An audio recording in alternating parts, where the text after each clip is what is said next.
Lideramos el camino de la opinión pública y buscamos que la cultura del debate alcance consensos y soluciones a los problemas de nuestro país.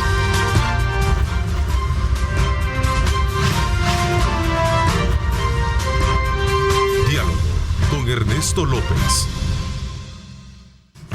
¿Qué tal? Buenos días, El Salvador, ¿cómo están? Qué gusto, qué placer enorme saludarles a ustedes. Bienvenidos una vez más a una edición de su programa Diálogo 21.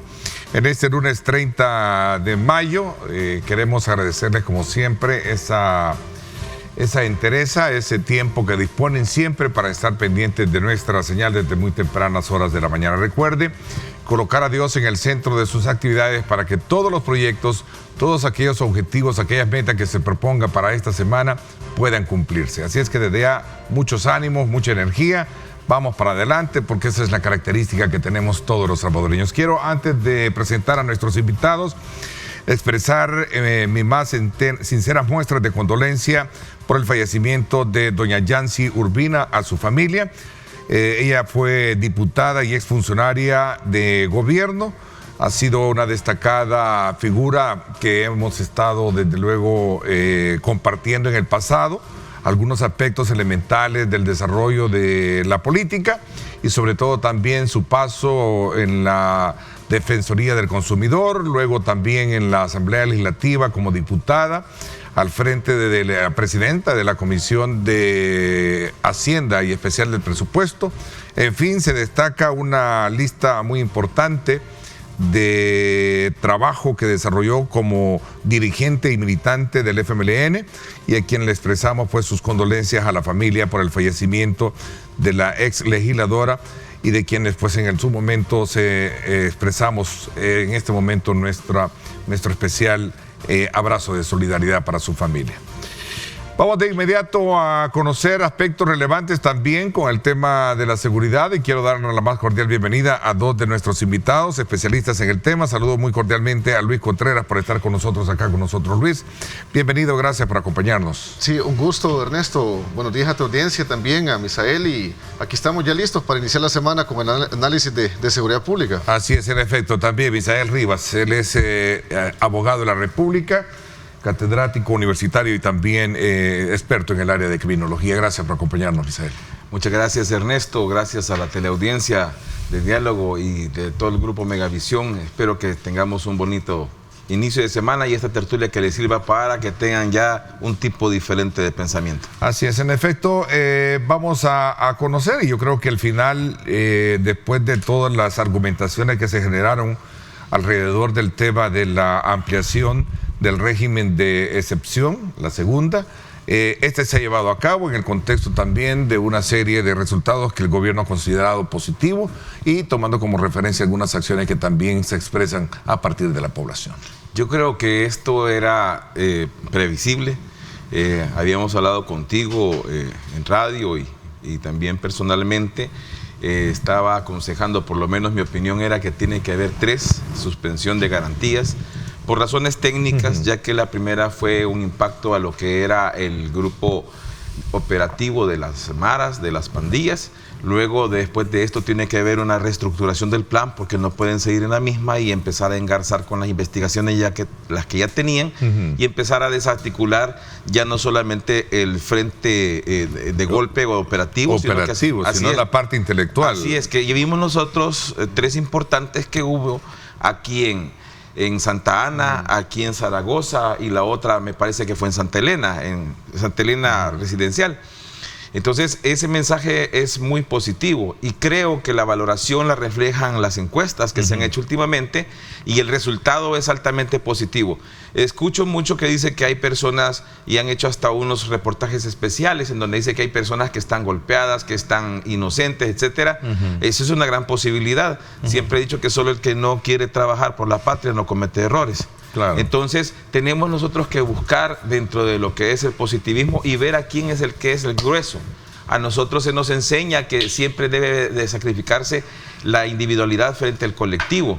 Y muchas veces lo hicimos en tiempos de guerra para poder estar bien con la población, y ahora tenemos que estar bien otra vez con la población, y esa es la que nos interesa, y esa es la que tenemos que estar respaldando. Y aquí hay que ser buena oposición e inteligente. Si la oposición fuera más inteligente, estuviera aplaudiendo las cosas buenas y argumentos para las... Has tocado tres elementos que es muy bueno en esta conversación que vamos a tener, precisamente porque tú decías era el ataque en la primera fase, la parte frontal operativa. Sí. De ahí que viene la parte relacionada con, llamémosle, los que están en el entorno mismo, sí, de afectación, o llamémosle, alguien decía por ahí, de aquellos que se han estado beneficiando, que son los familiares, que creo que a eso te refería, cuando decían que por qué capturaban a si este realmente no lo era, pero era el beneficiado. Ahí entraban el tema de la familia, la madre, los hermanos o hermanas que al final no trabajaban, pero recibían el dinero de las extorsiones. Y otra cosa más. Y viene el tercer elemento que ya tú hablabas, que hay que buscar cómo allanar ya territorialmente esto, ocuparlos para que no esté emergiendo de nuevo el problema. Así es. Sí, solo termino la idea. Tenemos una plática. Por favor. Para que Luis opine, obviamente. El problema que también quiero decirle a la población, que tengamos bien claro algo que dentro de las pandillas se da, y eso por favor no se confundan. Todo el pandillero que lo perdonaron y que está fuera de la pandilla en El Salvador y que lo perdonaron está muerto. El otro está ahí, vivo, porque ellos se vengan de ellos. Les violan a las hijas, las esposas, a ellos los matan. Pero el que está vivo es porque está pendiente de algo. No es que lo hayan perdonado y se nos olvidó y gracias, una palmadita. Así es los grupos operativos de ese tipo, así son ese grupo criminal y todos los grupos criminales. Entonces hay que tener eso muy en cuenta cuando estemos criticando, porque sí, ahí se han salido, pero los que se salen se van del país. No, definitivamente el plan de seguridad, desde que inició esta gestión gubernamental, hemos visto datos concretos. Por ejemplo, para dar datos específicos, se recibió el país casi con 64 homicidios, casi 100.000 habitantes. Casi el año, básicamente, antes del año se tenían casi 19 cada 100.000 habitantes. El estado de excepción definitivamente vino a profundizar la ampliación también más específica de ventajas, diría yo, para la operatividad policial, muy puntuales. Hemos visto, como ya lo mencionaba Misael, el mensaje que se deja también incluso de que los delincuentes ya no es aquel típico malhechor que va a andar en las calles renteando solamente, sino que en casas, en residenciales que antes era impensable. Y en definitiva, me imagino que los vecinos incluso han de haber quedado asombrados. Claro. Ese es el punto. Hay testigos. Exacto. ¿Por qué menciono esto? Porque también las escuchas telefónicas, todo eso que a veces la oposición critica, es lo que ha permitido una investigación policial de por medio. Es básicamente la parte invisible de la operatividad policial. Y es que un amigo, fíjate que me decía que al final muchas de las comunidades ahora como que han perdido el miedo, y ellas son los que están denunciando. Ahí en tal lugar vayan a traerlo. Sí, en definitiva, porque las imágenes si tú ves que vemos... personas adultas, madres, que no aparecen, y cuando tú les descubres el más reciente, el día de ayer. Sí, definitivamente una señora con un tatuaje elusivo a pandillas, etcétera. Por eso es importante mencionar que yo creo que esa imagen que se está viralizando casi a diario, básicamente, de capturas masivas, eso ha empoderado nuevamente a la población, a devolver esa confianza a las autoridades. Y eso es importante mencionarlo, porque durante muchos años se había perdido ese tipo de confianza. Fíjate que ese dato que tenemos en el plasma es una información que nos coloca producción. Y dice que en 8 días Denuncia Ciudadana contribuyó a la captura de casi 20 terroristas. Es que dicen que ya recuperaron la confianza. Exacto. ¿verdad? Yo creo que es ahí donde entra también un importante aporte de la ciudadanía. Es decir, quitarse el miedo, tomar la decisión de denunciar. Hasta la fecha, inclusive en 3 años, se tienen 128 días sin asesinato. Antes no se había tenido eso. Es decir, que los datos son evidentes y ahí están. Por eso también lo mencionaba Misael y quiero retomarlo. Las encuestas han favorecido al gobierno actual porque tienen los hechos que son evidentes. La gente los vive diariamente. Sí. Antes no puedes ya maquillarlo, sino que, como tú lo mencionabas también, que las personas ya pueden en algunas zonas todavía entrar libremente, etcétera. Sin embargo, lógicamente, las autoridades deben de hacer una evaluación de aquí a los días venideros en cuanto a la prolongación o no del plan, porque imagino que vamos a hablar también de la etapa de la parte carcelaria, que es muy importante mencionarla. Sí, porque son etapas en las cuales Misael nos adelantaba, ¿verdad? Mira, esta es la primera etapa. viene la segunda, de ver los nexos o conexiones. Así es. Para tratar la manera de limpiar por completo. Sí, ¿sabes por qué te menciono lo de viene la parte de acción territorial, pero también la de atención a un problema de captura, que son alrededor de casi los 40,000 creo que andan ya. Sí, porque el hacinamiento carcelario 35, 40, deviene en una serie de problemáticas, por ejemplo, que se tuvo antes en los planes mano dura, que es la administración de los penales por los delincuentes. Sí. Cuando hay demasiado hacinamiento, viene a generar un efecto dominó de diferentes cuestiones, de diferentes flagelos. Por ejemplo, en Ecuador acaba de suceder una masacre interna en Ecuador, en prisiones en las cuales hay demasiado hacinamiento. Si no se le da una administración correcta, puede venir en eso. Por eso es importante mencionar. Yo creo que el gobierno, como les caracteriza, que se anticipa muchísimo a diferentes situaciones. Lo vimos con la pandemia, vimos cómo ha tomado el sartén por el mango, como decía un buen salvadoreño, con respecto a la delincuencia, y esperamos de que la parte carcelaria no se vaya a desequilibrar, porque fíjate que es un equilibrio. Tiene que ver la persecución del delito, es la parte carcelaria, mantener ese equilibrio, y la parte de la judicialización. Son tres ejes elementales para un andamiaje interinstitucional que permita una neutralización del delito de forma continua y constante. Y ahí veíamos una cifra al 26 de mayo, si no mal no recuerdo, producción, decía de 34.614 capturas. Sí. ¿Será que regresemos a la primera etapa de la cual tú mencionabas para poder de alguna manera descifrar y entender y comprender este fenómeno?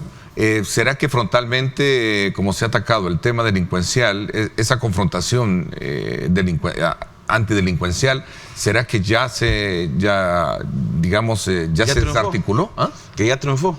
¿Sí? No, ¿O falta todavía? No, ahí falta todavía capturas. 34.614 vendría a ser más o menos, según los datos que han manejado las autoridades, el 30% de la fuerza operativa de las pandillas.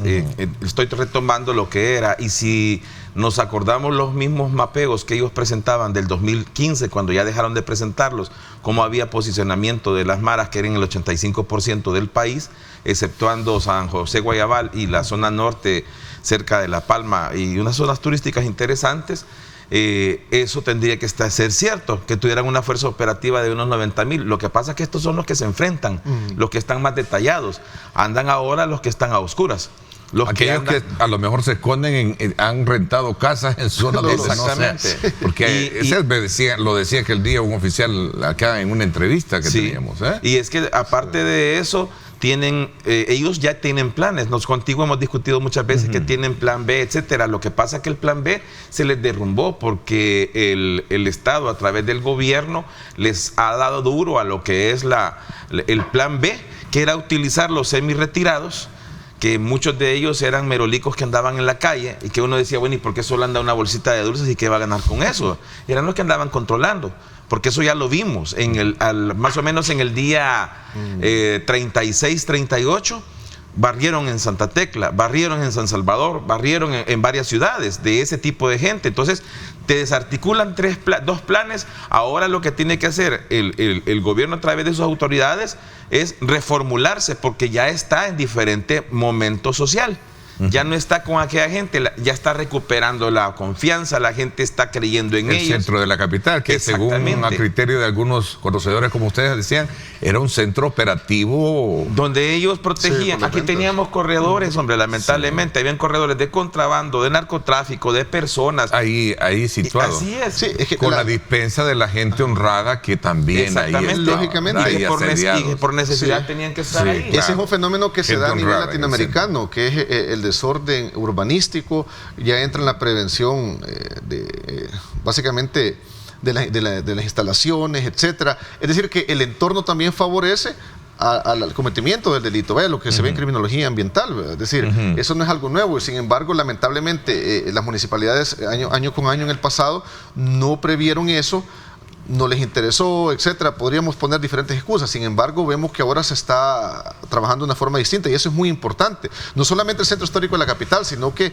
de todas las ciudades del país y municipios, porque al tener ese ordenamiento, lógicamente evitas también la proliferación de solamente el delito de oportunidad, por ejemplo, el robo, el hurto, ya no se diga el narcomenudeo, la extorsión, etcétera. Por eso es importante mencionarlo y recalcarlo, que la seguridad no solamente se limita a la parte operativa, a la detención, es eso básicamente es lo que más sale en los medios. Sin embargo, la prevención social, la prevención situacional, en este caso el entorno favorece muchísimo al cometimiento o no de delitos por parte de los delincuentes. Y fíjate qué interesante lo que está haciendo el gobierno, porque de no ser así, a mí me llama la atención porque vaya, hay muchos organismos supranacionales, internacionales que condenan a veces las acciones. Sin embargo, cuando esto se desborda, reclaman a los gobiernos por no hacer nada. Sí. Un ejemplo te pongo, en Haití, a principios de mayo, las Naciones Unidas están muy preocupadas porque en Haití las bandas criminales, las pandillas de ese país están reclutando niños. Los niños los ves con armas largas, niños de 10, 11 años.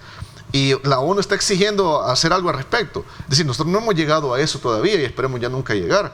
Y por eso es punto de análisis también, porque básicamente aquí se busca un equilibrio. Lógicamente no se puede quedar bien con todo el mundo en este aspecto. Lo que hablábamos de capturas arbitrarias, alguna situación que se pueda dar, eso sucede inclusive aunque no sea régimen de excepción, porque recordemos que las instituciones no son perfectas, pero son perfectibles. Y básicamente, importante mencionarlo, las redes sociales también sirven como un medio de denuncia.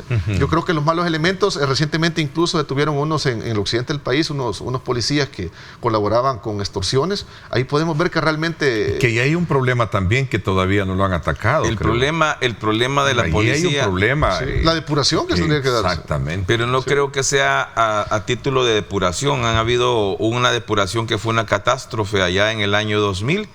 Luego hubo otra semidepuración con el finado director Meneses.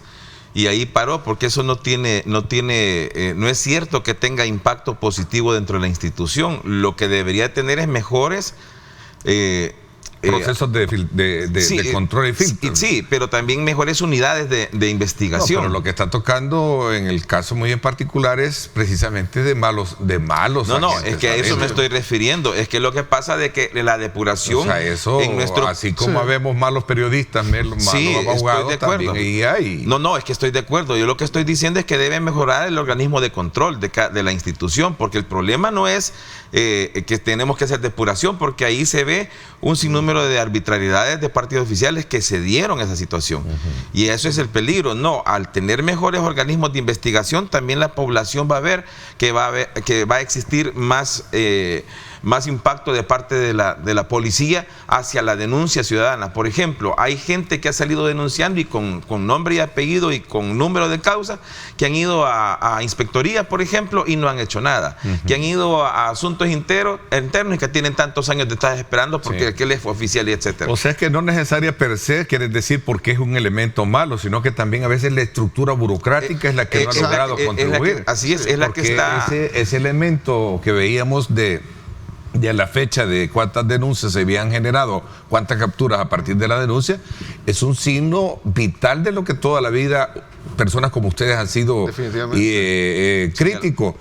La falta de confianza de la población a la institución. Yo creo que hoy también la digitalización juega un rol importante. Por ejemplo, podemos incluir ahí lo que sucedió, el caso muy puntual anoche. Todos pudimos ver a través de redes sociales, lamentablemente, una persona que agredió a un adulto mayor en un centro comercial y ya fue detenido. Y puedes ver en Twitter, incluso Facebook, la viralización de la denuncia, etcétera. Ya no solamente es la llamada, sino que también a través del sistema de cámaras, de fotografía, registras ese tipo de acciones violentas y puedes denunciarlas. Y no es el primer caso. Anoche incluso el presidente creo que lo posteó en su cuenta inicialmente, y después lo replicaron otros medios, de que esta persona ha sido detenida. Lógicamente va a tener su proceso de juicio. Sin embargo, a eso quiero llegar. Ya no solamente es la denuncia telefónica, sino que las redes sociales tienen un peso enorme. Y eso hay que saberlo aprovechar también para... Por eso es que, sin quitarle la palabra o la idea que traía Misael en esta conversación, era justo... Ahí está el video, por cierto, ¿verdad? Sí. Este es el video de una persona agrediendo a un... adulto mayor. A un adulto mayor, ¿verdad? Y era de un motociclista, según entiendo, ¿no?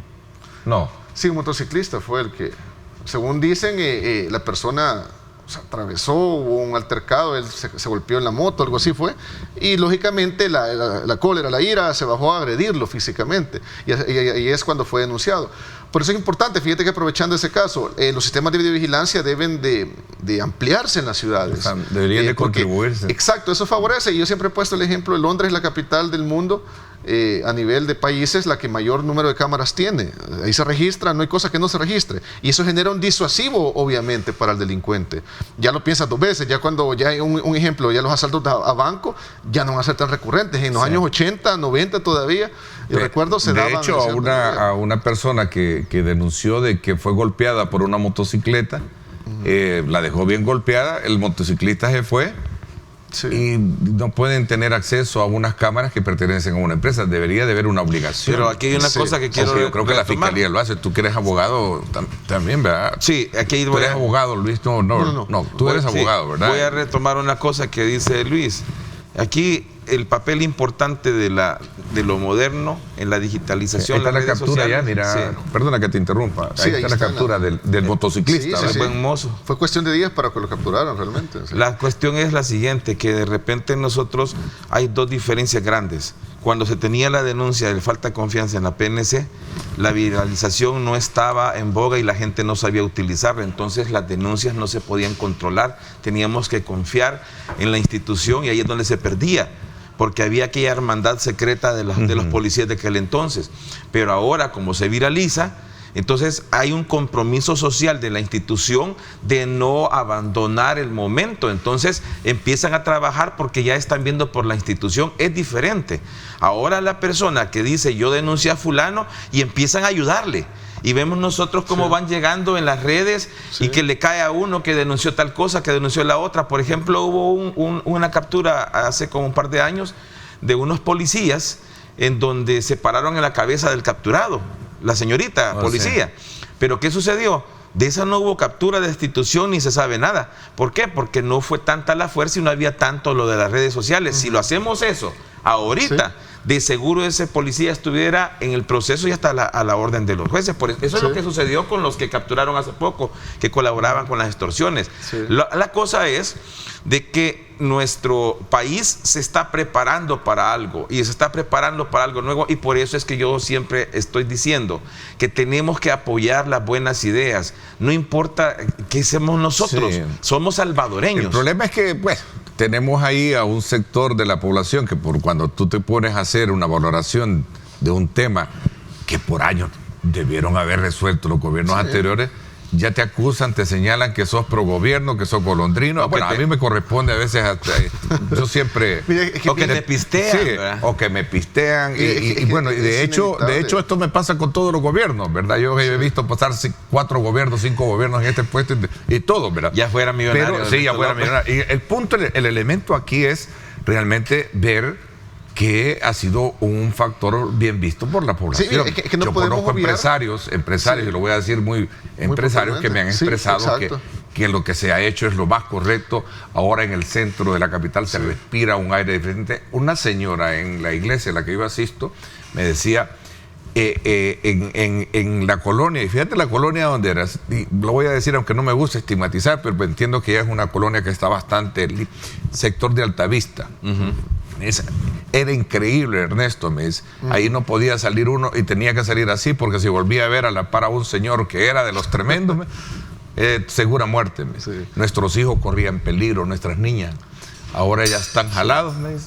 Ya todos esos están, me dice, tras la regla. Fíjate, tú acabas de mencionar algo muy importante. Ya es otro aire que respira. Entonces, ¿por qué no se va a resaltar y a destacar algo así por el estilo? Porque la seguridad pública, ya lo hemos mencionado anteriormente, es la piedra o el pilar fundamental de la economía de los países. Muchos negocios cerraron por no poder pagar la extorsión o por tener esa doble tributación, una legal y la otra ilegal.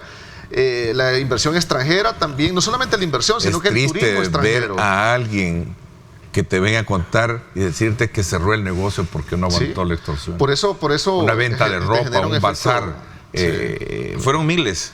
Así han sido miles. Y vaya, por ejemplo, yo quiero traer algo increíble. Y las vidas también, no solamente porque y queremos mostrarnos esta mañana, y quiero hacerlo con el buen ánimo de la energía positiva, que lo hagan, que lo vuelvan a hacer, porque hay que tomar al toro por los cuernos. Y yo me voy a unir más todavía, le voy a decir que a toda esa gente que cerró y se va a volver a atrever a sacar su negocio, que seamos buenos salvadoreños y que les compremos a ellos, que si la señora de la tiendita vuelve a abrir, vayamos a comprar ahí la leche, el fresco, lo que sea, lo mismo a la gente pequeña, porque ellos necesitan de nosotros y nosotros necesitamos de ellos consumir para lo nuestro. Así es. Solo traigo un punto para cerrar esta situación. Este elemento, porque vamos a nexos y nexos y conexos, que es la otra etapa que tú decías. Para que la gente tiene que entender cómo esto estaba mal estructurado. Me refiero mal estructurado de que la maldad, no porque estuvieran ellos en una organización pésima, estaba en una organización delincuencial exagerada. El que capturaron en Santa Ana es el que ahora la estructura han variado. Ya no es el palabrero el máximo. Hoy hay administradores de departamento que su nombre operativo va cambiando para que no los localicen. Pues el que capturaron en Santa Ana era el que comandaba Aguachapán. Y la gente está contenta que lo capturaron porque él llegaba así tipo capo de México. Se sentaba, comía y no pagaba. Y la gente se tenía que callar y nadie decía, solo ordenaba y a los que lo cuidaban y se iba. Un sorbete llegaba y si le gustaba se bajaba, lo agarraba y solo se iba. Es decir, eso es un atentado para todo el mundo. Y ya está capturado y la gente está feliz. Sí, hay muchos. El gobierno está por cumplir los 3 años, ha sido uno de los mejores éxitos, lo dice la encuesta, ¿no? No, y el tema de seguridad como era una deuda pendiente para todo gobierno, yo creo que en cualquier país del mundo. Y fue cuestión de voluntad política o de tenerlo, perdóname el término, el término es bien fuerte. Mira, igual de tenerlo, porque ¿por qué no lo hicieron los otros? No puedes otros que entraron por negocio. La parte política siempre va a tener un pro o contra para quien la ejecute o no. Sí. Por ejemplo, y la oposición siempre menciona que critica el plan control territorial, el plan de seguridad urbana y todo lo que hace el gobierno. Pero es bien interesante porque de gobiernos fracasados quieren venir a dar lecciones a un gobierno que ha disminuido los homicidios considerablemente, y eso es un hecho, le guste a quien le guste. Eso es importante mencionarlo. Pero te decía, más allá de cuestión política es detenerlos. Hasta buscan delegitimar las encuestas. Como decimos a buen salvadoreño. Sí. ¿No? Hasta se busca delimitar, o sea, denigrar a quien... Porque dicen, es que los que tienen baja escolaridad son los que apoyan al gobierno actual, etcétera. Miren, al final, como decía una exdiputada bastante famosa, que es así la democracia, les guste o no, cuando era diputada esta señora. O sea, pero como antes ellos pertenecían al aparataje gubernamental, tenían un sinfín de alcaldías, diputados. Pero es que a veces también como que los ciega el carácter político partidario. Porque ya no hay beneficio para ellos y para los suyos. Es que eso es así. Yo creo que el problema de nosotros es el egoísmo. Porque ya te digo, lo primero que hacen es tildarte golondrino, pagado. Yo como decía hace poquito, se retira un montón de gente, no hombre, con un amigo que tenga suficientes, y el que te aplaude cuando estás en la cima, ¿no? O un contacto en línea, perdón, de tus seguidores, de ahí lo demás que ofenden, no pueden estar ahí. Mira, regresemos al otro elemento que tú hablabas, nexos y conexos, ¿verdad? Que es otro de los factores. Y luego viene el otro tema de la recuperación de los territorios para trabajar por ellos, pero no puedes dejar esos territorios así. Abandonados. Es que tiene que trabajar muchísimo. Los nexos que tienen son todo el grupo de personas que estaban viviendo y que decían que no vivían de ello. Y esa es una gran hipocresía. Y lo vamos a ver. Veamos nosotros la realidad. ¿Cuántas familias nosotros mirábamos de parásitos? Sí, que no trabajaban, pero... Y de repente, pues sí, pero trabajaban para que les importaba poco. Cuando alguien les decía algo, renunciaban, ya sabían que tenían el dinero del otro. Sí. Entonces eso no es posible que estemos manteniendo ese tipo de personas. ¿Por qué? Porque ese nexo es el siguiente marero que vamos a tener y vamos a hacer una sociedad en derredor de ellos. ¿Por qué? Porque como no lo capturaron, nos fue bien, pues sigamos en lo mismo.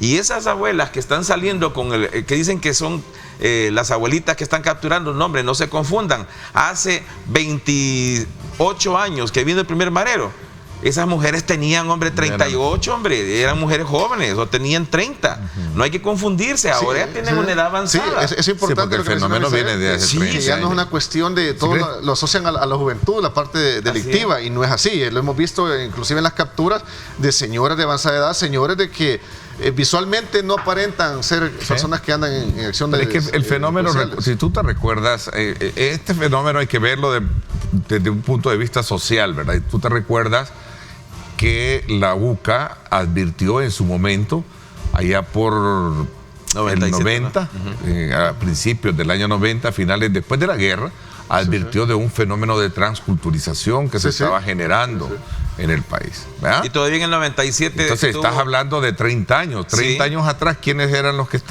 que vinieron y que están? Entonces, desde ahí podés ver un poco el fenómeno causal. Y denunciaron también el impacto de la violencia social que empezó en el 97. Ahora, ¿qué va a pasar en las cárceles con todo este Me gustaría hablarlo también cuando regresemos. Son las 7 de la mañana en punto. Gracias por estar con nosotros esta mañana en un análisis sobre los resultados que ha dado esta segunda ampliación del régimen de excepción aprobado por la Asamblea Legislativa y por supuesto en el contexto del cumplimiento de los 3 años ya de gobierno, ¿no? Sí. Vamos a la pausa, 7 puntos, y regresamos con más.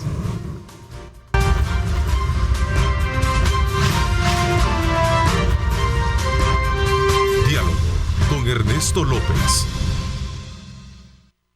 Gracias. Esta mañana con nosotros en un análisis sobre la situación de seguridad en el país está con nosotros Misael Rivas y Luis Contreras. Ambos son conocedores en esa materia. A ver, el presidente Nayib Bukele en su momento ha dicho en muchas de sus intervenciones en su cuenta en Twitter, ha dicho: El Salvador pronto será un modelo de seguridad para ser replicado en otros países. ¿Sí? Esto de alguna manera también me trae a colación las posturas que están asumiendo ciertos líderes en Latinoamérica. Por ejemplo, el de República Dominicana también posteó una fotografía en su cuenta en Twitter. Creo que es el candidato, no sé si igual también en Lima, Perú. Sí, yo estaba leyendo la semana pasada que el ministro estaba analizando nuestro sistema y lo elogiaba, pero a tal grado que les reclamó a los políticos que por qué no hacían algo parecido a El Salvador, y lo citó varias veces. Y ahora estamos, como nos está poniendo producción, que ya ellos decidieron en Lima y Callao hacer suspensión de garantías. Yo creo de que esto debe enorgullecernos como salvadoreños, que está siendo replicado, y ojalá que esto sirva para que nosotros mismos agachemos la cabeza, el que esté con una crítica simplemente negativa, y empiece a entender que es un beneficio social y que no es un beneficio, así es, no es un beneficio particular. ¿Qué le estás dejando a tus hijos? Sí, aquí en el país vecino lo pudimos ver, la nueva presidenta también, cuando se asesinaron. Pero se lo están reclamando, muchos políticos le están diciendo, haga lo que está haciendo, ¿verdad? Sí, no, aquí podemos ver cómo buscan emular, porque mataron 2 policías en ese momento en Honduras, y en ese lugar, en ese departamento hondureño, decretaron estado de excepción. Aquí hubo años que tuvimos más de 60 policías y no se decretaba un estado de excepción, en el aspecto que no existía una voluntad política para lograr neutralizar la criminalidad. En Colombia recientemente de igual manera también. Por eso es importante mencionarlo. Yo creo que el referente en el que se está convirtiendo el plan control territorial o el plan de seguridad, llamémosle de esta forma, como lo dice el presidente, va a buscar emular, va a buscar ser emulado en otros países. Porque en definitiva, fíjate que el estudio que hace una ONG de México menciona cómo México, valga la redundancia, lamentablemente lidera la violencia homicida 3 ciudades de ellos. Mencionan que ya El Salvador tiene varios meses de no aparecer en ese listado, y eso es importante mencionarlo. Aparece Brasil, aparece unas ciudades de Ecuador. Yo creo que muy puntualmente, inclusive a nivel regional, se puede ver la diferencia. Esperemos que esto siga su camino, y con lo que tú mencionabas antes de la pausa, la parte imprescindible de la prevención social. Es decir, ahorita se puede decir que el gobierno está como llegando a sacar a las comunidades a las zonas de alta. Yo diría que faltaría todavía limpiar la zona. Y viene la prevención. Es que lo que pasa es que no puedes limpiar la zona cuando estás golpeando, porque estás quitando lo que excedió. Ya limpiarla implica esa fase que los mantenía a ellos, la operatividad, la inteligencia, esa es la que es más importante. Cuando ya terminemos, que es lo que están ellos ya destacando en este momento, por eso mencionaba lo del señor capturado en Santa Ana y todo eso, estamos hablando nosotros que esa es la fase en que estamos. Ahora, cuando esto se vaya a dar, sí va a haber un plan control territorial efectivo, porque el problema era que la inteligencia, y eso lo dejaron ver que se dio con el primer plan control territorial, la tenían a medias. Exacto. Entonces, por esa razón el plan control no encajaba del todo y la gente no participaba. Pero ahora, cuando se termine este golpeo, el plan control va a tener lo que es la aceptación y va a tener la perspectiva que se quería. Y después de eso, tienen que entrar ya como entran todos los países, que van a volver a depositar la salud, la educación, la economía local y la van a apoyar, porque antes no lo puedes hacer. Si tú lo haces antes, permites que sea un fruto para el que no es, como lo que son los pandilleros. Entonces, ahorita vamos al rescate. Y yo decía hace poco, miren, les decía, ¿y cuál es la bendición que tenemos? Porque están diciendo que esto y lo otro, pero ahora ya hablamos de otros temas que de repente volvieron a salir a la palestra. ¿Por qué? Porque no tenemos 17 homicidios en el día, 20 homicidios, ya podemos hablar que tenemos este problema de economía, que tenemos esto y lo otro, porque ya se nos despertó, porque ya nosotros no estamos con la cabeza sembrada en el lodo a través de la bota del criminal. Eso es importante. ¿Qué vamos a hacer ahora con lo que tú preguntabas al principio? Con la criminalidad que está dentro de 29 días llevamos sin homicidio. Bendito sea Dios. Sí, algo impensable. Pero eso 29 en 2 meses. En 2 meses, 128 o sea, en 3 años. Ajá, 29 días, estamos hablando básicamente del 50%. Sí. Entonces, ¿qué sucede? Ahora que tenemos esta situación, ¿qué vamos a hacer con los que están adentro? Estamos gente apresada que debe ser condenada y nadie debe decir pobrecito, ya pasó una semana en la cárcel, hay que sacarlo, al que es criminal. No, hay que ver ahora el plan penitenciario, qué es lo que se va a hacer con él. Hay gente que dice no los pongan a trabajar, y yo digo bueno, sí hay que ponerlos a trabajar para que hagan algo productivo, enseñarles algo productivo, como lo hacen en Luisiana, por ejemplo. Y que tienen una pena especial si estos hacen algo en contra de su fase de confianza. Hay que ponerlos a producir para que aprendan a producir como el salvadoreño honrado. Ahora, que hay unos que no son rescatables, por supuesto, tenemos unos del punto del no retorno que andan entre los 20 y 24 años, 18 y 24 años realmente, que esos no los vamos a rescatar, pero hay que ver cómo se van a traer. Y obviamente casi todos esos, decía alguien por ahí en una entrevista que uno de los camarógrafos de acá, de los reporteros hizo, le decía, no hombre, le dijo, si para estar adentro, le dijo la señora, tienen que matar a alguien. Quiere decir que si nos vamos a esos números, digamos de los 34.600, que hayan 1.600 que son que hayan sido capturas erróneas, que es más o menos el 1.68. Hombre, vámonos sencillo. Quiere decir que hay 33.000 muertos que todos deben. Y ustedes como estudiosos, como catedráticos, profesionales que son, ¿cómo entender, digamos, la realidad de la que hemos estado comentando, ¿verdad? Versus aquellos pasos metodológicos que en algún momento se vuelven como críticos a lo que se está haciendo desde el punto de vista legal, que es el caso del régimen, por ejemplo. Instituciones como por ejemplo, o representantes de instituciones como Cristosal sostienen que la prórroga es dar licencia para seguir violando derechos humanos. El abogado penalista y catedrático de la UCA han sostenido responde como medida paliativa de tipo político. De la Fundación de TJ en su momento han expresado este régimen es un verdadero estado de sitio. O sea, ¿cómo entender y comprender, digamos, esa esfera en medio de esta realidad en la que realmente no se puede negar lo existente? Sí, al final, ¿verdad? Básicamente muchas de estas ONGs, lo hemos visto, las personas los voceros que ellos son, en el pasado y muchas veces tenían algún beneficio. Y hablan de los procesos, hablan de la parte exacto, digamos, pero tú mencionabas algo muy importante, por ejemplo, cuando es el bien común, el bien individual. Y ves los datos, ves los resultados, las capturas, ser homicidio. Es decir, si el régimen es un precepto jurídico. Sí. Pero primero la justicia. Si el régimen en su mayoría tuviera capturas arbitrarias, en su mayoría tuviera, digamos, asesinatos de personas inocentes, ahí estaría de acuerdo con respecto a eso. Sin embargo, vemos 120, bueno, eso es en 3 años, pero vemos 29 días sin homicidios, en 2 meses. Vemos las capturas masivas, vemos cómo se está recuperando el territorio, ves los resultados tangibles, evidentes. O sea, no tiene como una lógica lo que ellos mencionan. Ojo, pero traigo a colación este punto para que no crean que solo estamos aquí diciendo cantando la canción, verdad, oficialista. No, veamos el otro ángulo también. Pero es que también hay tiene que ser equilibrados en esto. O sea, es como el hacinamiento, que lo vamos a mencionar pero también. Es que tiene que haber una congruencia, hombre, con el debido respeto. Ninguno dice a dónde está el asidero legal. Solo dicen que esto provoca, que esto allá, y no te están diciendo ningún asidero legal. Pero que tú dijiste que no hay guerra en donde no existan algunos... Y vamos a ser sinceros, ¿y por qué no lo están haciendo? Porque cometieron el error de decir que la Constitución, y lo dijeron claro, y en tu programa lo dijeron también, que prohibía, decía, más de 2 regímenes. Y eso no es cierto, ya lo hemos denunciado varios y hemos leído el artículo, porque dice que va a haber régimen mientras subsista, dice, puede pedir el órgano ejecutivo mientras subsista la situación que lo motivó. Y esta situación está siendo motivada. ¿Por qué? Porque la población le está dando el respaldo al gobierno, al Estado a través del gobierno y al presidente y a su gabinete. Entonces quiere decir que ellos reaccionaron, que está subsistiendo porque la gente no lo quiere, no quiere que termine. Y aquí es el problema.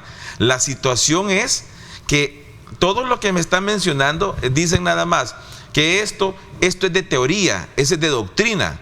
Hace poco le dije a unos abogados y principalmente a unos que fueron mis alumnos que si quieren que hablemos de doctrina jurídica, que nos sentemos con una jarrita de café y ahí platicamos 6 horas, pero esto es ayudarle a la población, es diferente. Exacto. Es la justicia primero y se nos enseñó en derecho el bien común frente al bien individual. Es bien diferente. Es como que ellos están olvidando de eso. O sea, por eso lo mencionaba. Aquí estás hablando y, bueno, de hecho también hay una declaración que planteaba en el periódico La Prensa Gráfica el ministro Gustavo Villatoro, y decía que esto va a continuar por el tiempo que sea necesario en la medida que la población lo siga demandando. Sí, yo creo que ahí también hay que agregarle, es necesario con base también a una evaluación del por qué, porque es bien simplista cuando la oposición menciona también de que lo que lo originó ya no existe porque no hay asesinato, es que eso es algo simplista aseverarlo de esa forma. Aunque las 2 encuestas últimas que dicen, están como la mitad y mitad, como aceptando, siempre la gente... Más del 70% menciona de que se sienten más seguros y con el régimen de excepción. Es decir, vemos el efecto también en la parte de las encuestas, por eso hay que ser muy puntual con ello. Yo creo, Ernesto, que la parte ideológica es que no la podemos obviar, todo tiene una vinculación política. Claro. Estamos de cara a unas elecciones ya presidenciales, alcaldes, diputados, esto es así. Y vemos una oposición minimizada, atomizada, que no tiene ni un referente que pueda optar a la presidencia que sea potable. Ni su líder. No existe tampoco partido político, y eso es así. Yo creo que al final eso es lo que viene a mermar también el discurso de la oposición política. Sin embargo, yo lo mencionaba hace un momento, los datos, la población lo ha avalado. Cárceles. La cárcel está llena, ahorita estamos de acuerdo. Es bien impresionante, a mí me tocó estar, por ejemplo, en Ilopango y he ido a ver a mi cliente porque sí dan permisos, pero hay que justificarlos. Por ejemplo, que va a hacer esto, algunas cuestiones, es decir, no está negada la autoridad a otorgar permisos a los abogados. Hay que tramitarlos y podemos entrar, pero esas veces que he llegado, han sido 3 permisos que me dieron y les agradezco mucho. Me llamó muchísimo la atención en esto, que de repente habían personas afuera, ¿verdad? Como siempre, cuando llevan a alguien nuevo. Pero le dicen a una joven, mira, le dijo, y vos que no estabas con tu hermana, cállate, le dijo, yo feliz que no estaba. ¿Por qué? Porque si no también estuviera allá adentro. Mi mamá y mi hermana la agarraron. Y entonces reaccioné y medio de reojo ve, y tatuada, ¿verdad? Nadie llegó a decir, venite porque andas tatuada. No, estaban respetándola. Entonces ahí quiere decir que no hay tal violación, porque yo lo he visto y le he estado a la par. Entonces cuando ella le dijeron, vas a entregarlo vos, no, si agarran mi duda, aquí me quedo, le dijo. Es decir, todavía hay gente que anda afuera y que está consciente. Entonces, esa gente que está adentro, ahora lo que están es moviéndola. Por ejemplo, están moviéndola, por ejemplo, los de menos peligrosidad, que son los, le llaman a ellos los reos civiles. Aquí en el país se ha puesto eso para entender y separar. Los han mandado a otros lados para no mezclar. Ya ese es algo positivo, porque entonces no van a aprender ni se van a hacer amigos de los que están de los mareros. Entonces ya eso es algo positivo. Y dentro, como siempre decíamos nosotros, señor juez, mándenlos juntos si no se van a matar. Si eso es lo que está pasando, nadie se está matando, ahí están tranquilos, son grandes amigos. Entonces, ese hacinamiento se dio también en Mariona, se ha dado en cualquier otro lado. Pero ¿qué sucede? Subsisten. Dicen que no les dan de comer. ¿Cómo no? Sí les dan de comer.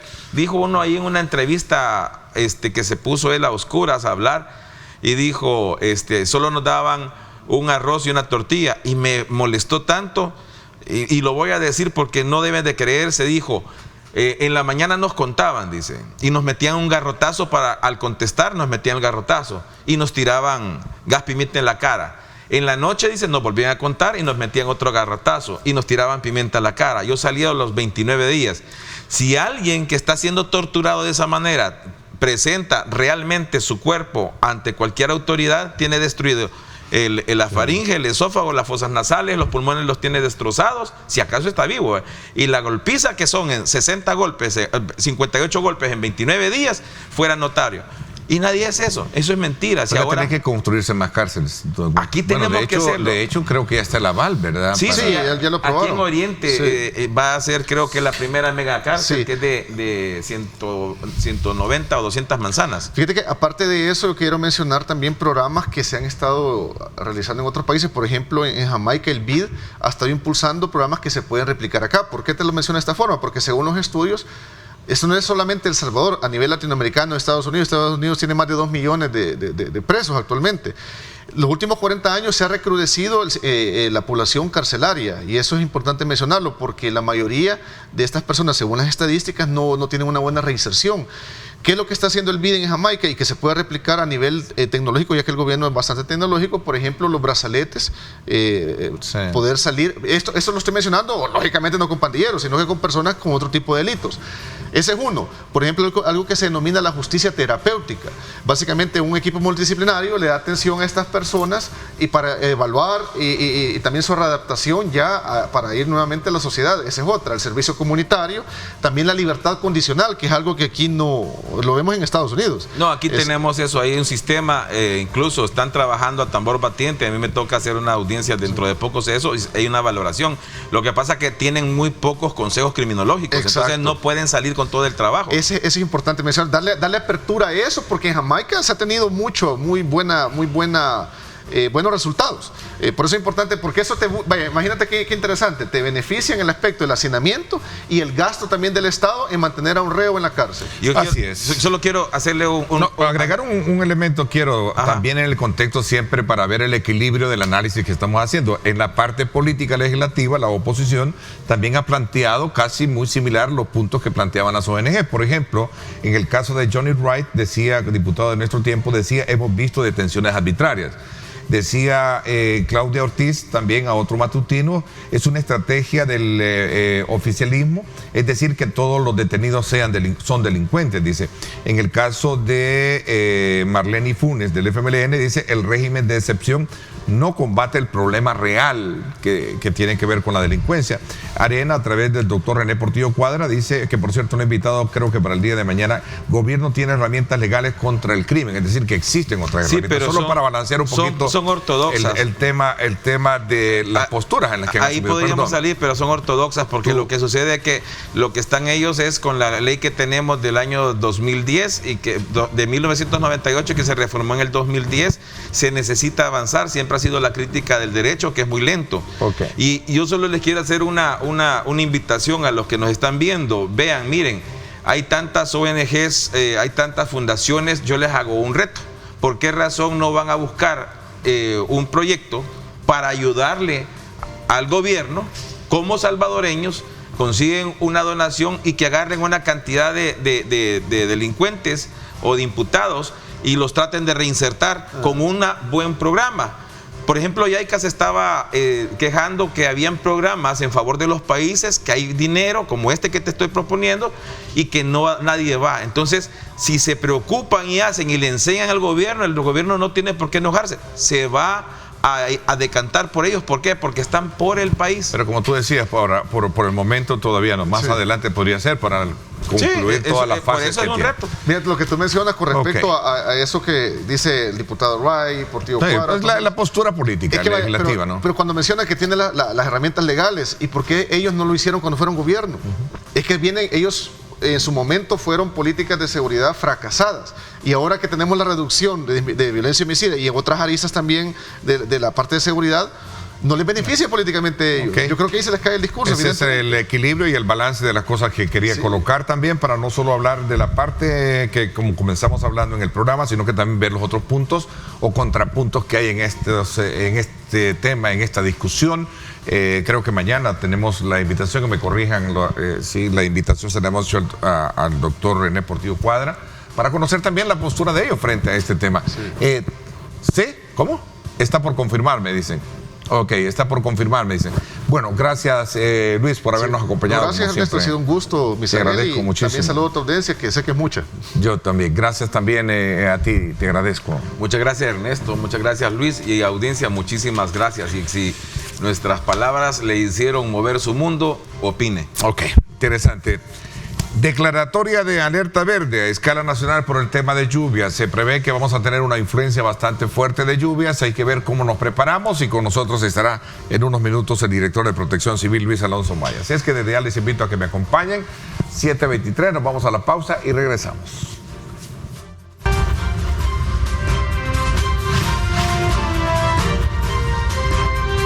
Diálogo con Ernesto López. Bueno, gracias nuevamente por estar con nosotros y continuar con nuestra programación. A nuestros amigos que han estado muy atentos a través de las redes sociales enviándonos sus comentarios. Qué bueno, gracias. Estamos en el análisis mismo de los temas que conciernen a la actividad de no solo política, económica y social del país, también estamos siendo influenciados en la región centroamericana y particularmente en nuestro país en las últimas horas por algunos sistemas atmosféricos que, más allá de estudiarlos y verlos así de una manera muy simplista, veamos el efecto per se que esto tiene, especialmente cuando se trata de ver aquellas zonas o lugares propensos a inundaciones o derrumbes como tal. Ahí está la imagen que nos pone un poco en perspectiva, mucha turbiedad, mucho movimiento en Centroamérica, ¿verdad? Y especialmente ese sistema que ustedes ven casi en la parte sur de México, Guatemala, ¿verdad? Que es el fenómeno atmosférico conocido como Ágata, ¿verdad? La que estaría afectando y dejándonos un poquito de lluvia. Pero bueno, aquí está con nosotros el director de Protección Civil, Luis Alonso Amaya, que nos va a dar detalles acerca. Bienvenido, ¿qué tal? ¿Cómo está Luis? Bienvenido. Muchas gracias, buenos días Ernesto, un placer saludarlos, saludar a la teleaudiencia de este programa tan importante y bueno, qué bueno que estamos aquí para poder actualizar sobre cómo se está desarrollando tanto el plan invernal y cómo estamos trabajando como Sistema Nacional de Protección Civil para enfrentar estos eventos, estos fenómenos que desde un inicio ya habíamos nosotros informado cómo iba a ser un poco el invierno este año, pues y en función de eso es que ahora estamos ya dispuestos a tenemos este huracán Ágata ya prácticamente afectando gran parte de la zona sur de México, Guatemala, y por supuesto nos está dejando ciertos efectos colaterales a nosotros, ¿cierto? Efectivamente lo que tenemos, y desde el día viernes que nosotros pues decidimos subir la advertencia que traíamos. Decidimos subirla a nivel de alerta verde, considerando esta información que ya habíamos, digamos, nosotros analizado en conjunto con la Dirección de Observatorio de Amenazas del Ministerio de Medio Ambiente. De estar estudiando este fenómeno. Voy a pedirle a producción que si nos puede mantener la imagen satelital, la última que teníamos, para poder estar más ubicados sobre el tema que está describiendo nuestro invitado. Justamente ese digamos que es cómo está actualmente el huracán Ágata, Conagua, que es una de las instancias científicas de Guatemala, prevé que podría llegar a ser incluso un huracán categoría 3, ¿verdad? En este momento está en categoría 2. Ahora nosotros, como lo hacemos desde que inicia la temporada invernal hasta que termina, cada día, Ernesto, desarrollamos una reunión que se le llama reunión clínica, en la que participa tanto hidrología, meteorología, geología de la Dirección de Observatorio de Amenazas y por supuesto Protección Civil. Allá por las 10 de la mañana nosotros ya tendríamos un análisis más, un resumen mucho más certero de cómo está desarrollándose esta situación. Lo que hemos tenido el fin de semana, justamente usted lo decía al inicio, ha sido la influencia del huracán Ágata, más una nueva onda tropical que empezó a ingresar al país allá por la tarde-noche del sábado. Entonces, eso nos ha dejado importantes acumulados de agua en diferentes zonas del país, sobre todo en la zona oriental, la franja norte y un poco la zona cordillera, la zona de las cordilleras, sobre todo la cordillera volcánica de la zona occidental. Bueno, pero esto es parte, esto del que está haciendo esa descripción es producto de lo que ya es normal de la temporada, digamos, de invierno que tenemos, que lo que se conoce como zona de convergencia tropical tiende a subir hacia sectores como países como el nuestro, ¿verdad? Para mantenerse con esos sistemas dejándonos mucha agua. Definitivamente. ¿no? Es que el problema es que ahora se ha juntado este fenómeno de Ágata. Tres cosas, digamos. Tres cosas, sí,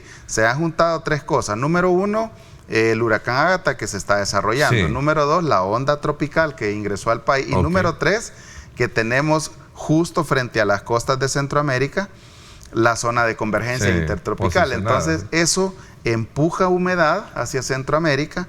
Ágata, que la está también, digamos, la está alimentando, y la onda tropical. Entonces eso es lo que nos ha dejado estas importantes cantidades. Porque el día de ayer, en la mañana, aquí en menos el sector en el que radico, el sector de Colonia Miramonte y todo esto, desde las 10 de la mañana se dio una tormenta, pero una tormenta tremenda el día de ayer. Yo creo que fue generalizado. Creo que bastante fue, generalizado, por lo menos en la zona central. Sí, la zona central. En la zona central llegamos a tener hasta promedio de 35, 40 milímetros en diferentes zonas. Y fueron como 1 hora y media, creo. Aproximadamente. Pero entonces, fue fuerte.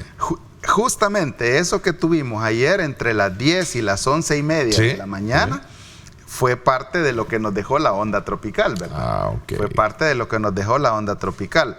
Luego, la onda básicamente va de este a oeste, ¿verdad? Entonces, esa precipitación que tuvimos en horas de la mañana empezó del mediodía hasta horas de la tarde allá en la zona occidental. Eso nos ha dejado algunos deslizamientos, árboles caídos, a los que incluso una inundación en la zona de Jayaque, en la zona en la zona norte del municipio de Jayaque, a la que tuvimos pues que atender con los equipos tácticos, ¿verdad? Ahí está, esta es otra imagen de otro satélite que tiene una, digamos, realidad o una aproximación bastante también certera, muy actualizada, que puede ver todos esos sistemas turbios que están desde luego afectando la región centroamericana. De hecho, tenemos todavía colocado frente a nuestra costa este sistema que podría también, dependiendo de cómo estén las condiciones de vientos y todo, podríamos tener más, predice que vamos a seguir siendo influenciados y teniendo más lluvias. Definitivamente, vamos a seguir teniendo lluvias y bueno, esto va a ser así. Los huracanes, una vez entran a tierra, tienden a degradarse rápidamente, ¿verdad? Seguro estoy que una vez ya toque tierra, pasará de ser, incluso si alcanza la categoría de 3, en poco tiempo llegará a ser, si no es categoría 1, tormenta tropical. Pero hay algo bien importante que la población debe saber, que no porque baje de categoría significa que va a dejar de llover, ¿verdad? Sí. En absoluto. O el peligro va a desaparecer. No, de ninguna manera. De hecho, aquí no hemos tenido huracán, hemos tenido ondas tropicales, no han llegado a ser ni siquiera una tormenta, ¿verdad? Sino que ha sido una depresión la que tuvimos allá por el jueves. Sin embargo, nos ha dejado cantidades importantes de agua que en algún momento están llegando ya. Bueno, ayer por la tarde hacíamos el análisis de tener alertado toda la zona sur de San Miguel porque el volcán, acumulado. Exactamente, el acumulado en el Río Grande de hidrología, así nos lo comentaba el mar, de hidrología había alcanzado ya casi los 5 metros, ¿verdad? Entonces ya esas son cantidades importantes que nos permiten a nosotros movilizar a todo el sistema de protección civil. Y este es el fenómeno de la Niña. Por supuesto. Este es el fenómeno de la Niña. Exactamente. De forma generalizada, seguimos siendo influenciados por el fenómeno de la Niña. Entiendo que va a tener un grado de afectación mucho. Pues me están pidiendo una pausa. Cuando regresemos, ¿cómo se está desarrollando el plan invernal? ¿Cómo se está atendiendo? Ya me comenta usted el caso muy en particular de San Miguel. Habrán otras zonas que también hay acumulativos y que representan un riesgo para ellos, ¿no? Sí. ¿Hablemos de eso cuando regresemos? Sí, por supuesto. Voy a hacer una pausa, 7:36. Gracias por estar con nosotros. A usted que nos acaba de sintonizar, pues bienvenido, gracias.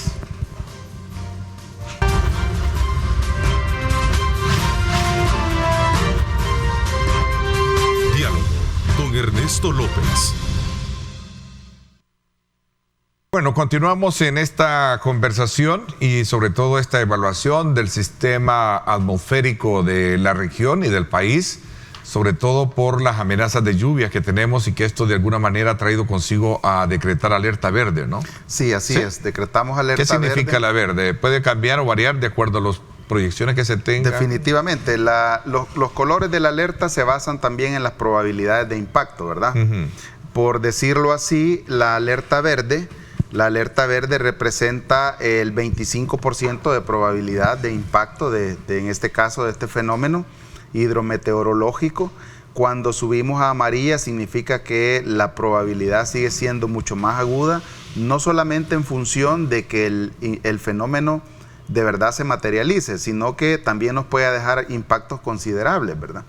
Y así sucesivamente hasta llegar a la alerta roja. La alerta roja, es importante que la población sepa que así como podemos ir subiendo gradualmente desde el aviso que emitimos allá por el día miércoles, luego fue una advertencia, luego lo subimos a alerta verde el día sábado, así perfectamente puede subir hasta la roja. De la verde viene la amarilla, que es exactamente. ¿Y de la amarilla? La alerta naranja. Y luego la alerta roja. La alerta roja, que Dios no quiera la tengamos. Esperamos que no. por el tema del impacto fuerte. Definitivamente. Entonces, algo bien importante y me gustaría enfatizar en el tema de la alerta es que le pedimos a la población que cada vez que nosotros emitamos un estado declarado de alerta, lo hacemos en función de que se puedan tomar las previsiones del caso. Lamentablemente, Ernesto, el día de ayer tuvimos un fallecimiento, un joven que andaba, según las noticias que o según los informes que se nos ha llegado desde los compañeros delegados de Protección Civil, desde el nivel municipal hasta el nivel nacional, el Centro de Operaciones de Emergencia, desde donde estamos monitoreando todo el país. Lamentablemente este joven andaba pastoreando ganado, entonces fue arrastrado por un río, por una repunta, y justamente esa es una de las cosas que nosotros advertimos el día sábado.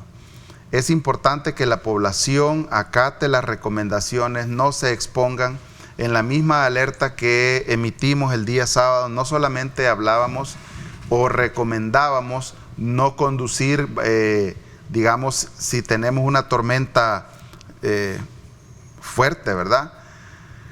O tal cual, pues son características en este tipo de fenómenos, que se detengan, que conduzcan despacio, sino que también hacíamos la recomendación a todas aquellas personas que viven en las zonas aledañas a los ríos y en taludes, que tomaran las precauciones del caso, que no se aventuraran a cruzar ni ríos ni quebradas. Lamentablemente, insisto, el día de ayer ha fallecido un joven, fue arrastrado.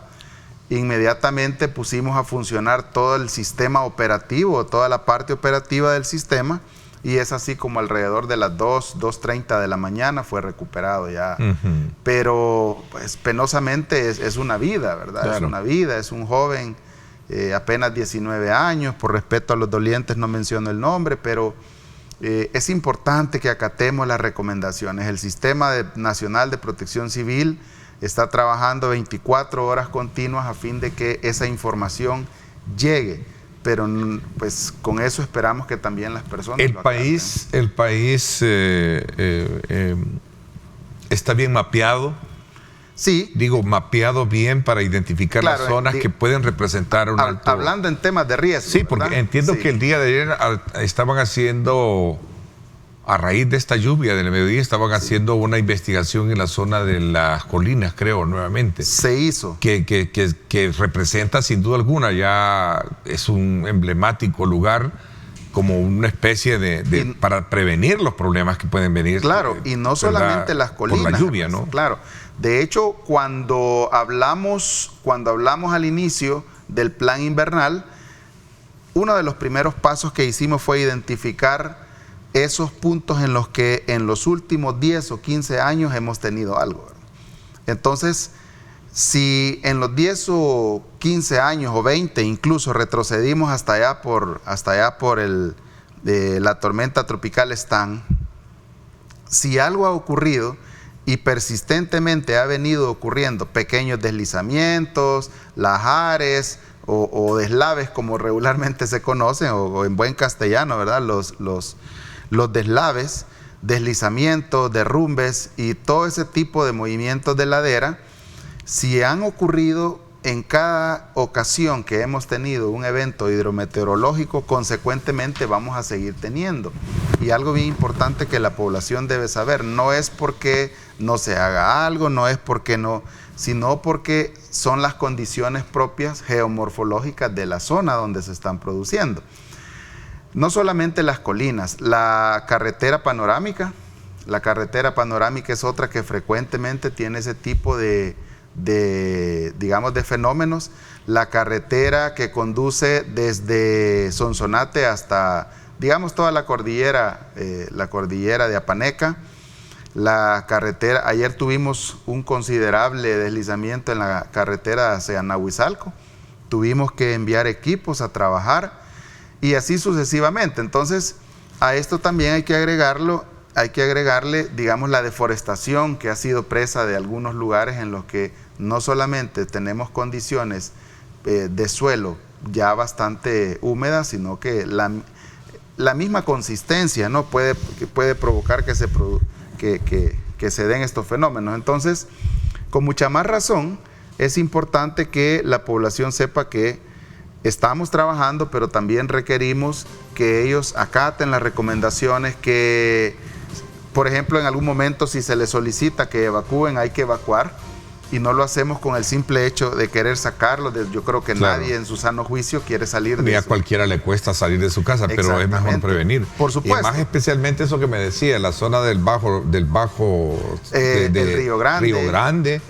Tenemos el tema del Bajo Lempa. Sí. ¿Verdad? Entonces, las zonas estas también de aquí, del sector de San Diego para allá también. Ayer tuvimos que intervenir también. Afortunadamente no llegamos hacia la fase de evacuación, pero en Huayúa hay una colonia que también está identificada como una zona de riesgo. Es cierto, se están haciendo trabajos, se están haciendo inversiones importantes, pero mientras todo llega a un nivel en el que la probabilidad de ocurrencia del evento se minimiza perdón la redundancia, a su mínima expresión, es importante que todos, absolutamente todos, no solamente el sistema, sino las personas que podrían salir afectadas, asumamos la responsabilidad que tenemos, ¿no?, de resguardarnos. Yo siempre le he dicho, la protección civil se basa en 3 premisas. La primera, ¿qué hago yo para mantenerme seguro, verdad? O sea, ¿cómo aseguro mi entorno?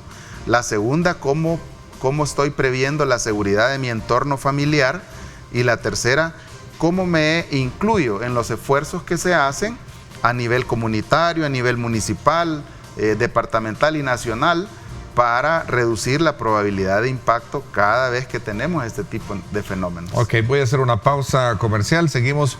Vamos a darle lectura a algunas preguntas que nos están formulando nuestros televidentes. Pausa y regresamos con más. Bueno, vamos a aprovechar estos minutos que nos quedan para hablar acerca del incendio o lo que sucedió precisamente en los estragos que dejó el incendio en el mercado de Cojutepeque.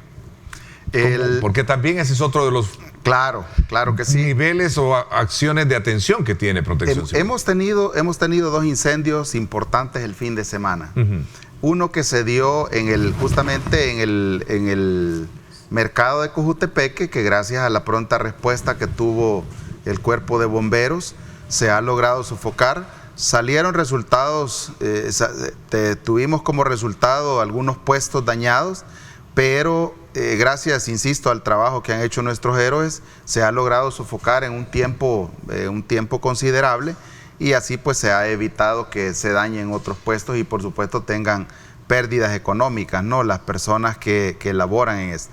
Ese fue uno. Otro el día de ayer, en un lugar conocido como Hato Nuevo, en San Miguel, donde, es cierto, era un predio baldío, pero había un cúmulo de llantas ya en desuso, ¿verdad? Un cúmulo de llantas bastante considerable.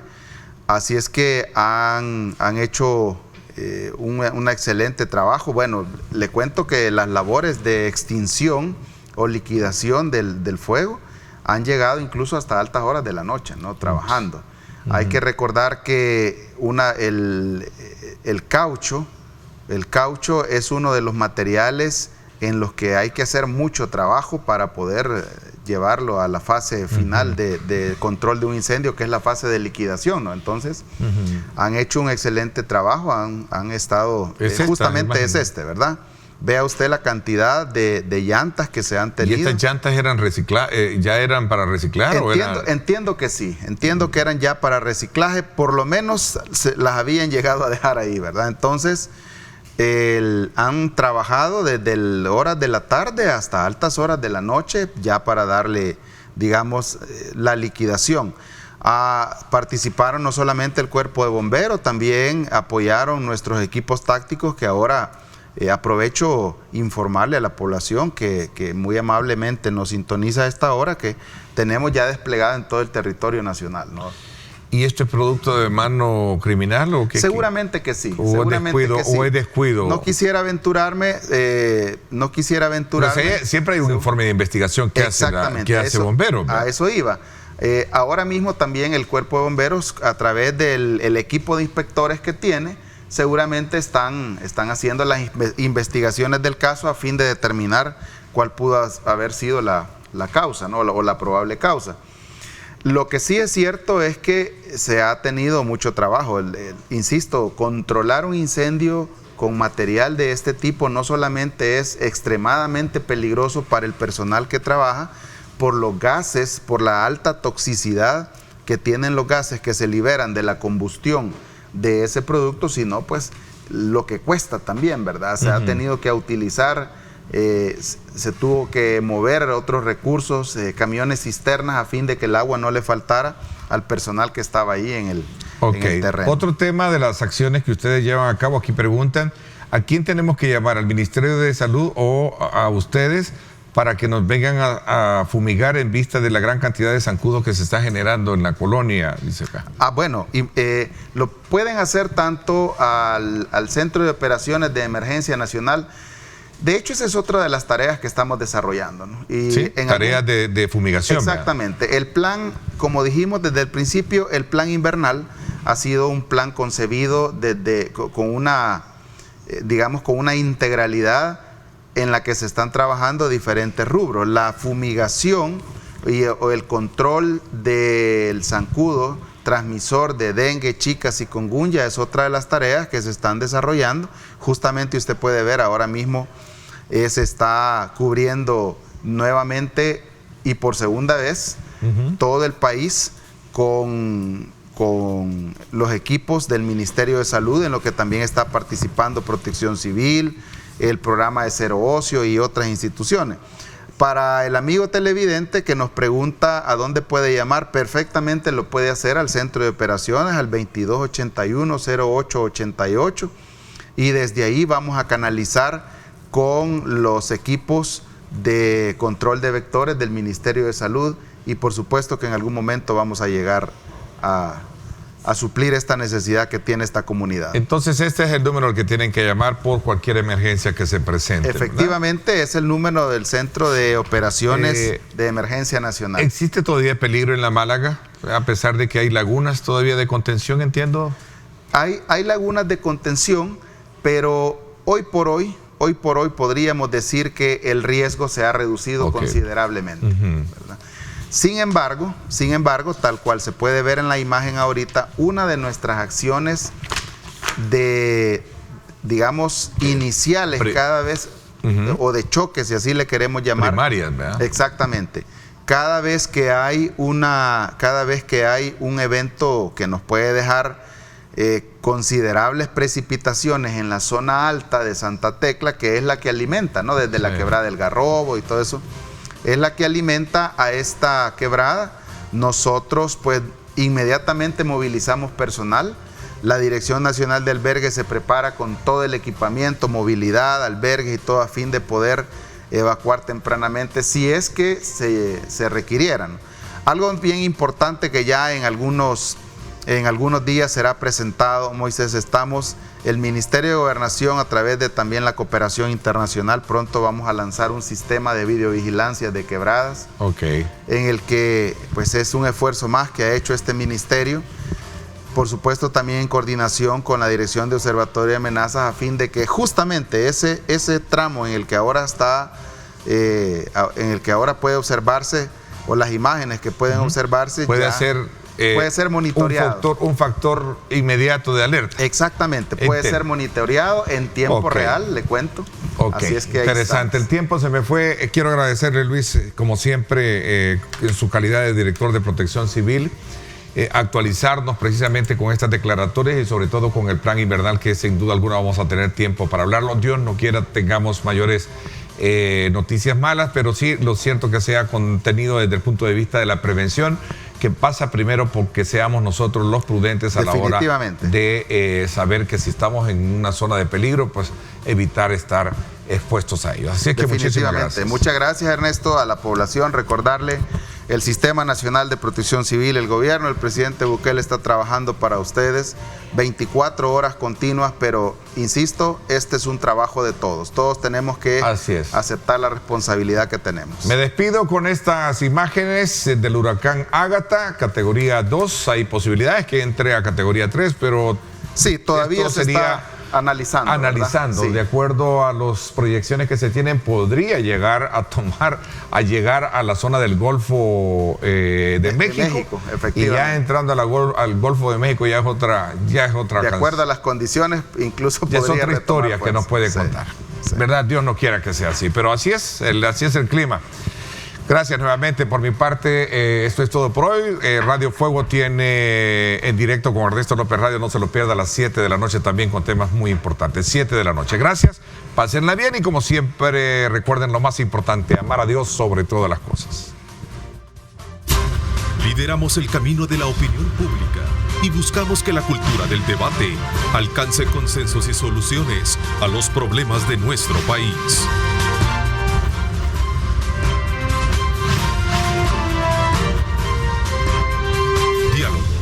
Ernesto López.